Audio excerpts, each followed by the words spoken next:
quiet. Nakakarinig ako rito ng parang, alam mo yung parating na parang may airplane, gano'n. Yung parang, mag-aano na, te-take off na 'no, yung airplane 'no, mga ganyan or magla-landing I mean, yung airplane, whatever. Magte-take off, magla-landing basta gano'n yung tunog, bahala kayo diyan, okey? So, whatever the case may be, sa iba puwedeng 'yan ay tren, okey? Pero mas airplane ang narinig ko. Pero yeah, just take only what resonates 'no. Sa mga traveler, alam nila yung tunog na ganyan. Akala ko sanay na, mga babes na lagi ko naririnig yan pabalik-balik. Parang kada ilang buwan, travel, yan, okey? So, let us see 'no, ano naman yun. Pero yeah, yung naba-vibe ko dito 'no, sa ating, deck inside the room is kung sino man 'tong energy na 'to 'no, parang ito yung energy ng parang gusto ko sabihin yung salitang sulit. Yeah, sulit 'no, parang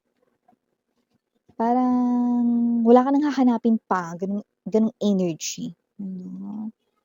So, whatever the case may be, just take only what resonates, okay? Okay.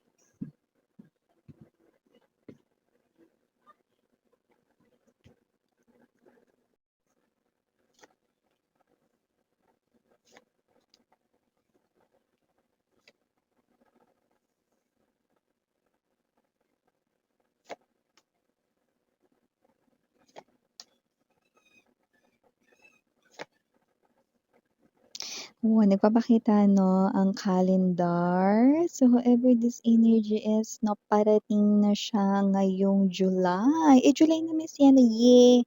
July nga, 'di ba? More likely July magsisimula na mag-cruise ang landas ninyo or literal na talagang makikilala mo na siya tignan mo ayun na yung airplane mare, oh, ayun airplane mare, oh, 'di ba? So, whatever the case may be, puwedeng itong person na 'to 'no, ay someone dito na nakatakdang mag-travel ngayong July.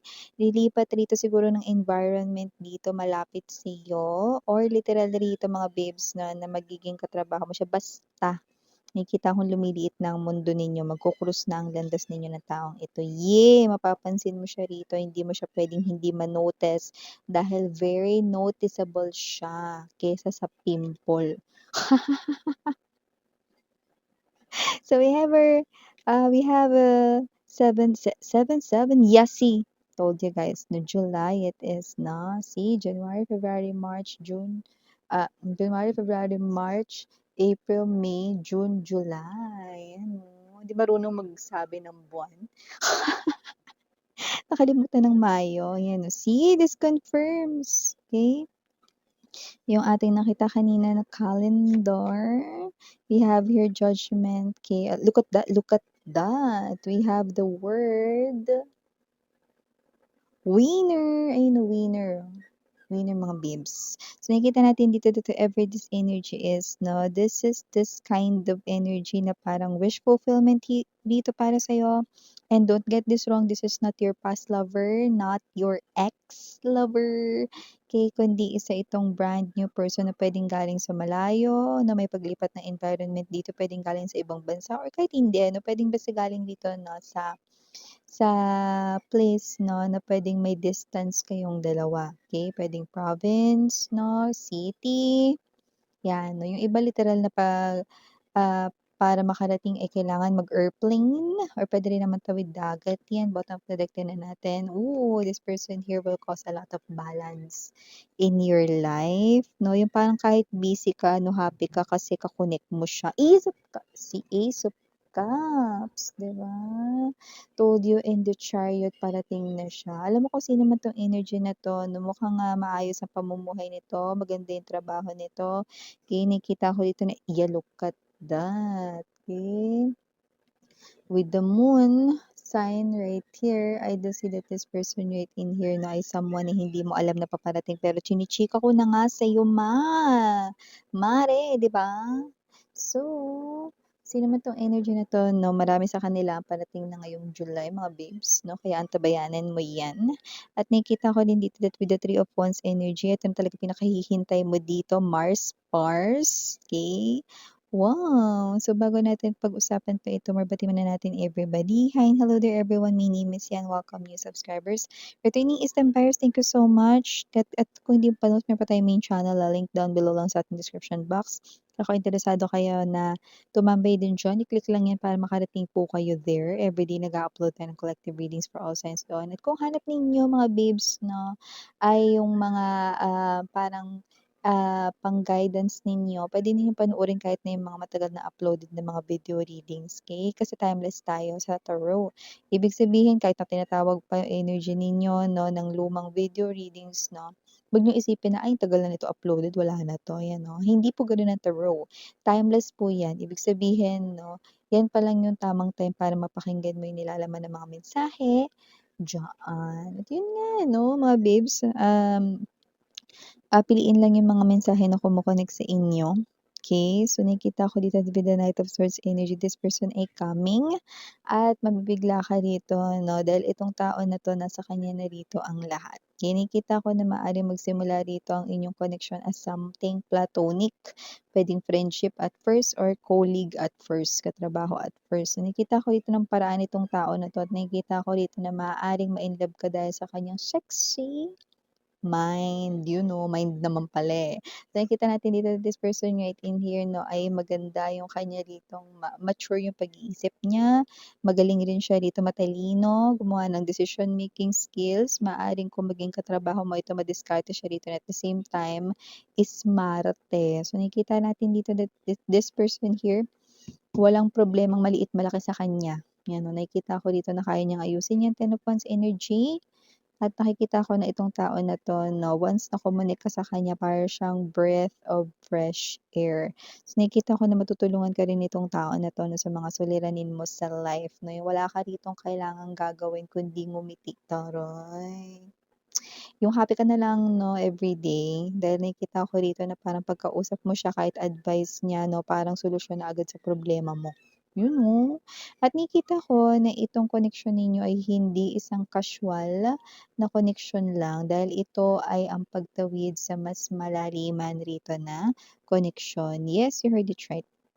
This person ay ang person na makakasalo mo sa iyong lifetime 'no, at parating na siya rito mare-pare 'no, kaya ang paghihintay mo ditong single era mo ay matatapos na rin. So nakikita natin dito with the Seven of Coins energy, itong energy na 'to 'no, ay energy rin dito na parang mas mabi-bring out niya pa yung best in you. And this person here nakikita ko rito 'no, na matutulungan ka nito sa iba't ibang uri ng paraan. Hindi lang sa problema mo rito, hindi lang rito sa iyong self na para mas mag-improve, kundi makikita mo rin yung sarili mo rito na mas lalo kang ngumingiti at tumatawa ng madalas. Oh, you will be glowing and you will embody that youthful vibe because of this person 'no. Kapag talagang masaya ka 'no, at happy ka sa iyong ka-connect 'no, talagang mas lumilitaw yung parang bumabata ka, 'di ba? So, wala tayong age dito, pero mas nafi-feel mo rito na parang, masaya siyang kasama tapos nagdudulot siya rito sa'yo ng positive energy kaya gustong-gusto mo dito na parang mas palalimin pa ang connection ninyo. Ang taong ito ay parating na July mare 'no? Kaya nakikita natin dito na itong tao na 'to ay maaaring makilala mo sa trabaho mo mismo o yung iba rito ay pakilala sa'yo ng inyong friendships, 'yan. So, nakikita natin dito that at first, maaaring maging crush mo na siya dahil physically attractive pa siya. Ayun taray may bonus ka pa. Hindi lang pala sexy ang mind niya kundi talaga naman na attractive din ang kanyang physical appearance. Oh, saan ka pa 'di ba? Parang biyaya 'no, talaga naman dito super lucky ang peg mo. Kaya nakikita ko dito na winner, kaya pala winner 'no.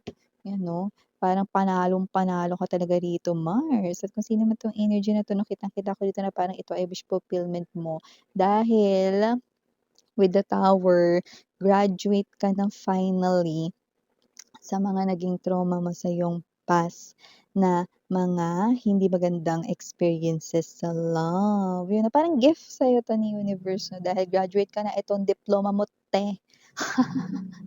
Ang pagkakaroon ng tamang tao sa buhay mo 'no, hindi lang basta jowa kundi talagang aasawahin ka rito at kung sino man 'tong energy na 'to magiging balanse, simula pa lang ng pagdating niya sa buhay mo mararamdaman mo na siya na yung tamang tao at magkaka-crush ka kaagad sa kanya.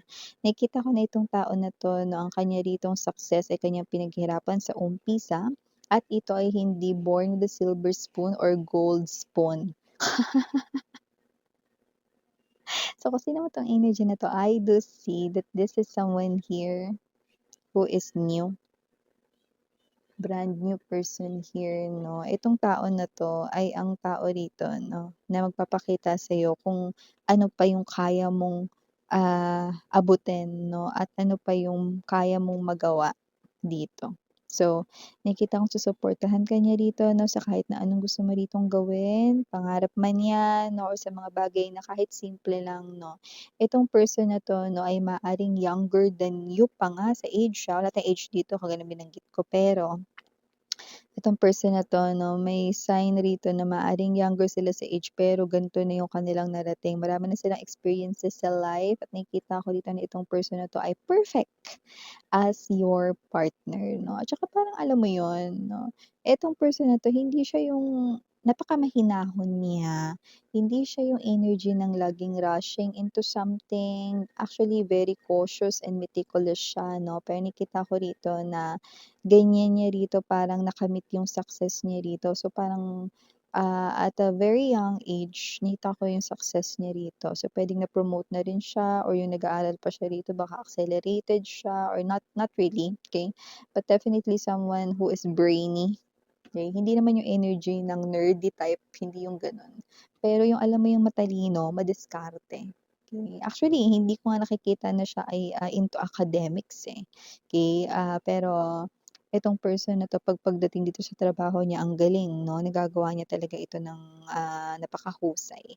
Kaya nakikita natin dito 'no, na itong tao na 'to ay may ipon, mapera at napakaganda ng kanya ritong career/job 'no, at yung iba nag-iisip pa nga rito na magkaroon ng negosyo, pero yung iba baka meron na, 'yan. So, whoever this energy is 'no, strategic niya mag-isip when it comes to money, when it comes to finances 'no. Talagang, puwedeng business-minded siya or puwedeng, siya ito 'no, na parang this person values his or her work kasi kung ano yung trabaho niya, yan talaga yung linya niya, yan talaga yung gusto niya, yan talaga yung pangarap niya. Kaya nakikita ko ritong, 'yan ang nagkaka-interest siya diyan 'no. Pero simula ng nakilala ka niya 'no or simula ng makikilala ka niya o yung iba nag-landing na pala dito sa ano niyo, life ninyo, So, in short yung iba kilala niyo na. Yun oh, may bago bang kakilala diyan? Yan na ata yun. Yan na ang icing sa ibabaw ng cupcake mo, babe. At nakikita natin dito na kung sino man 'tong energy na 'to. This person right in here 'no, ay someone dito na alam mo 'yun, 'pag nakilala ka niya importante sa kanya dati trabaho, pera lang.